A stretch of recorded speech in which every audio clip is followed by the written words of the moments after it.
In December 1975, the Indonesian army attacked and conquered the small island nation of East Timor. The occupation was marked with hostility, violence, and brutality. The culture of the native people was oppressed, and they were forced to follow Indonesian laws. During this time, there were an estimated 18,600 killings and 102,000 conflict-related deaths. The Indian Army would put down any form of hostilities with incredible brutality. The climax of this came on the 12th of December 1991, when supporters of pro-independence took part in a peaceful demonstration within the country. Instead of listening, Indonesia chose instead to arm all of its troops and proceeded to attack all of the protesters. In total, there was in excess of 250 deaths.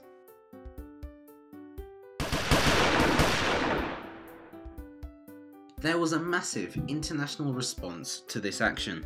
After it was broadcast on the news in many countries, there was massive outrage worldwide. This eventually led to a UN-supervised referendum in 1999, where the citizens of East Timor voted whether they wanted to become independent, and the vote was resoundingly yes. An elected president was then sworn in, and East Timor became an official independent country in 2002, the first independent country of the millennium. This has resulted in cultural revitalization, and as a result, the culture of the people of East Timor is as strong as it was before the Indonesians invaded. This shows how increased international interconnectivity can have changes in culture through political changes.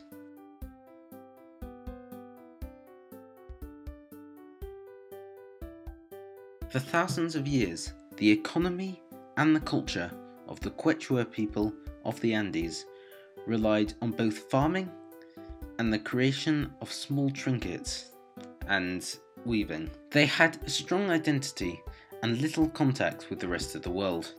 However, this has changed. Nowadays, many of the things that they make are being sold en masse in more populated areas and cities. This has changed the economic focus of the people.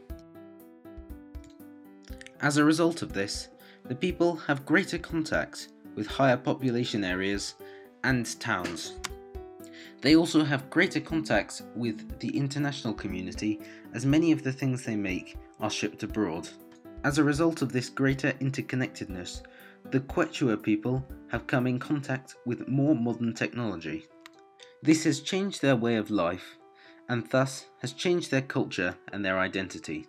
Also, they make more non-traditional items, such as t-shirts and bags.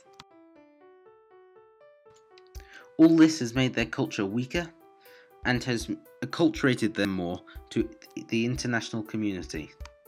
As a result, the economic changes as a result of global interconnectedness have had a profound effect on their culture and their identity, weakening it and acculturating them more and assimilating them more into the international community.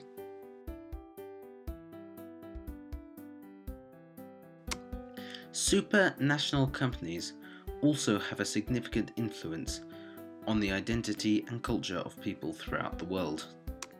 This includes fast food chains such as McDonald's and KFC, electronics companies such as Sony and Apple, and other companies like Coca-Cola. Because they exist in many countries throughout the world and in many different cultures, the things that they make and sell are not specific to these different regions. Instead, they usually reflect the culture of wherever the company came from in the first place. As these companies become more widespread due to an increasingly connected world, as a result of this, more people choose to go with these big corporations. And as they become acculturated to this dominant culture, their own culture and their own identity often falters. For example, as more and more people eat at fast food chains rather than traditional foods. Their foods and traditions can quickly be forgotten about. The same holds true for many different types of companies that cross a wide area of land.